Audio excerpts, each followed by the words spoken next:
Now, I'm sure everybody here has seen this guy. Please step onto the stage. Tell me what this is.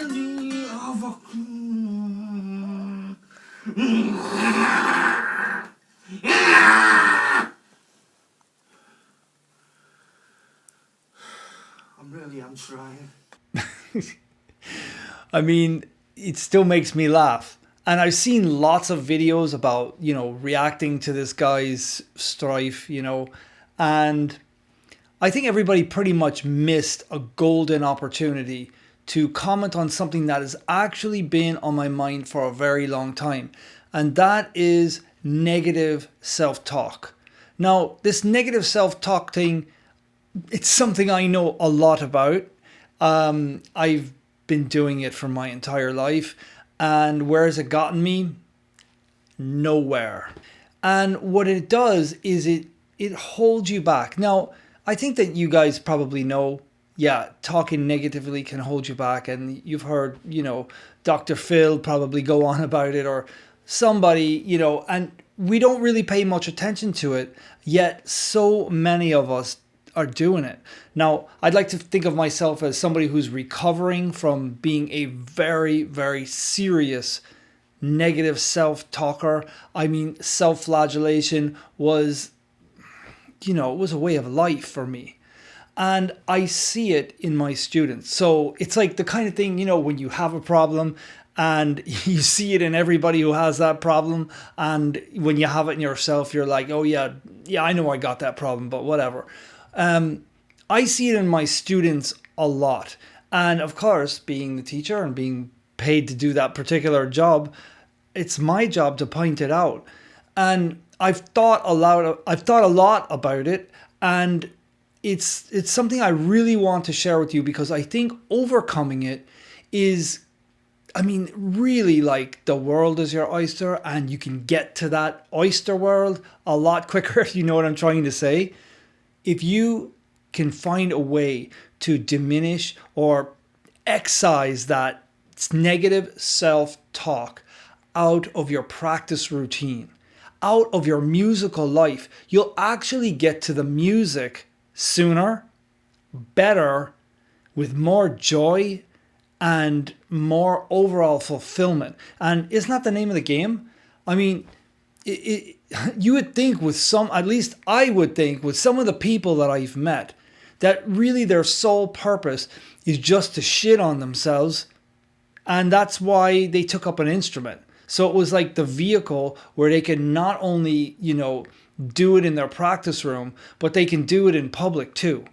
Because those same people will undoubtedly do some version of this same kind of mess up. It can go like this.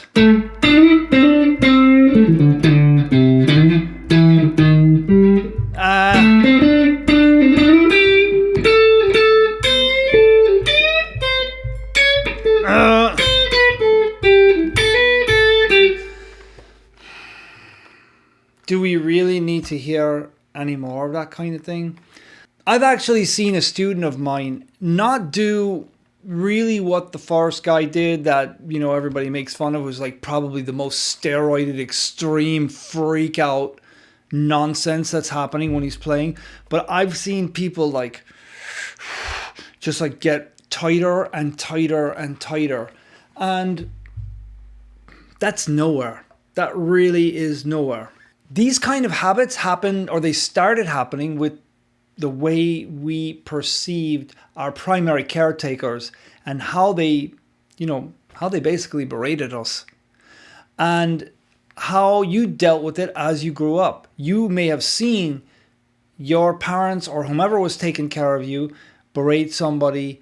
And look, I mean, this isn't meant to be a psychology video, but there is some kind of formation of this behavior which happens when you are a little child. And I don't know if you're a little child over here or over there, but it happened. So really what it is it's an opportunity. This is an opportunity, especially if you are a professional self-flagellator, beater-upper. This is a chance for you to actually grow. And what you need to do is you need to look back at when this first started. And I'm not expecting you to figure that out right here, right now in front of the video, but it might be like something like you're walking around and you're going to have an aha moment, or something is going to happen where you might discover, hey, this happened to me when I was just a wee child, and then before I knew it, like now I'm starting to think that I deserve to play bad, which is also a total load of shit in itself. What you need to do is first try to spy where this thing started to happen, and then you can move on from there. So how does all of this manifest itself? So you have this feeling about yourself, you have this pressure that you're putting on yourself, and the way it manifests itself is in a mistake, or just generally believing that you don't deserve to play well, which is a lie. You do deserve to play well. And of course, just because you deserve to play well doesn't mean it's going to happen to you. The hard work has got to happen to you, and then you got to do it. So that's why we need to take all of this mess, all of this chatter telling you, oh, you're a piece of crap. Oh, you don't deserve this. Oh, look, here comes another mistake. You know, all of that stuff, that's got to go. Okay? So you need to rear naked choke that stuff out, or just shovel all of that crap out of here. That sort of mindset can mess your fingers up. It can get you to doubt yourself. It can get you to question, oh, why am I playing music? You don't need to be thinking about that when you're in front of people performing, be it on like Zoom, or if you had a small house concert, or if you're playing a gig, or if you're doing something bigger than that. So there are ways of quieting that voice down. And for instance, Kenny Werner has a great book called Effortless Mastery. I think he has the Effortless Mastery Institute. I recommend all of you guys to go check out what he's doing. But I'm looking at this more from a nuts and bolts kind of way, like how it's happening, why it's happening, what is causing it, what thinking about it causes your hands to do, and how much effort it takes to actually make that sheep sound, right?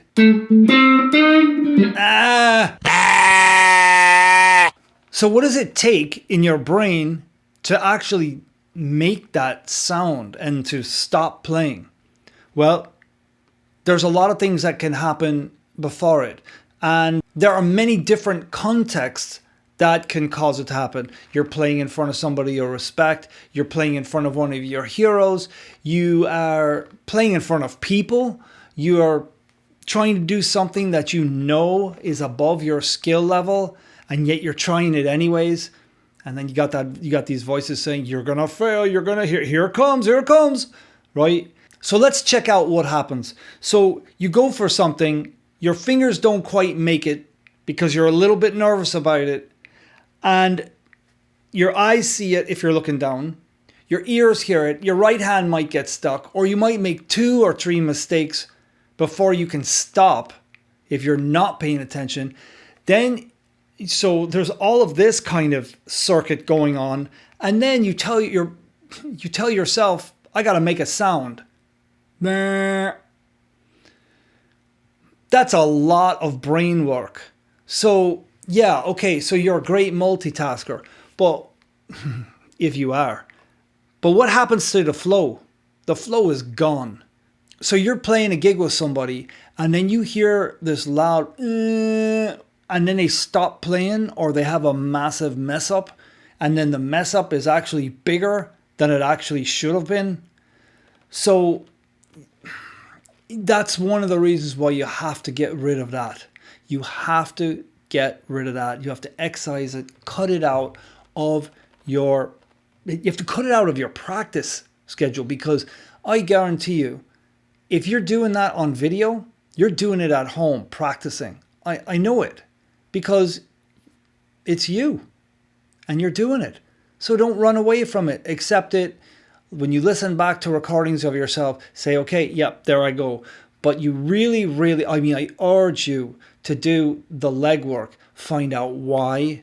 Try to come up with a reason from back then, from your detective work, and start working your way forward. So once you understand the why and then how and where it happens on the neck. Like, let's say I know it's going to happen on these high frets because my fingers are just squashed together, whatever it might be. So you have to diagnose that, and then you have to start getting rid of it. So how do you get rid of this terrible habit that is going to hold you back? I mean, it is going to hold you back. And what I mean by holding you back is, you might say, oh yeah, well, I've been doing it for years. It's just something I do. Well, ask the players around you, by the way, hey, how do I sound when I'm making that sheep sound? So what is this particular thing telling you? This particular thing is telling you that you don't have it together on the fretboard in that one particular area that you're messing up. Okay, even if you're nervous, you should be able to nail the stuff that you know. Okay, so when you are playing and you're creating a context in your practice session, you have to slow the tempo down. You have to. You have to play slow enough where you can play with quality and precision. It doesn't matter the tempo. If you have to play something that is high tempo, well, work out some things. But in your practice session, when you're working on stuff that you know is going to be, causing the then what you need to do is you need to stop. Don't keep playing through it, hoping you're going to get it together. Because what's going to happen is this loop, which I'm sure everybody's experienced. No, I'll get it the next time. And you go and you play it again. You use the backing track over and over and over and over. When it gets to that section. When it gets to that section. When it gets to that section. I want to break this guitar. I've seen it happen time and time again. So what you need to do is stop the backing track or slow it down a lot and take the thing that you're working on and do it slowly with quality.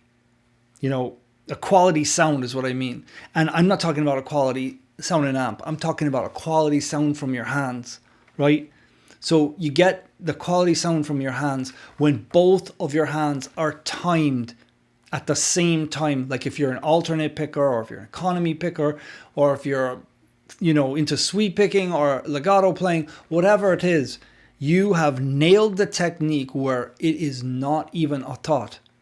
And it sounds good, even if it's dead slow. If all you're doing is, I know that that's bang on. I don't have to worry about that ever. I have it. And when I start trying to speed it up, I make sure that I still have it really well. So this entire thing is potentially ruining your musical experience. So what you want to do is you want to play it perfectly. How do you play it perfectly? You slow it the F down, way down. And here's another thing. If you slow it way down, that doesn't mean you play out of time. That means you set the metronome to something slow, or you set your drum track or your backing track to something really slow. And you can do that with YouTube. You can do that with the Vidami YouTube pedal. Which I'll have a code for downstairs, like below this video. But you can also do it with the video itself. Just choose something slow and try to play it with quality. And you're going to notice that negative self-talk is starting to go bye-bye. And that's really where it belongs. And finally, lads, I think that what I really want to tell you is stop beating yourselves up. Really, music is supposed to be fun. It's supposed to be expressive. It's supposed to be joyful. It's supposed to be something that allows you to be you, where you can really show your heart to what it is that you're doing. And when you turn it into this negative thing, or you start blaming yourself, because you don't have the ability, or whatever kind of trash talk that you're giving yourself because of whatever happened to you back in the past, man, you really, really, really need to stop. You need to stop that. We all want you to stop that. And I'm saying, like, your mates and everybody else who's behind you wanting to see you play good music. So, I hope this helps bring something to light that really isn't talked much about. And I really, really, truly hope you enjoyed this lesson. And if you did, do me a favor, subscribe and hit the notification bell, and I'll see you guys on the next go round.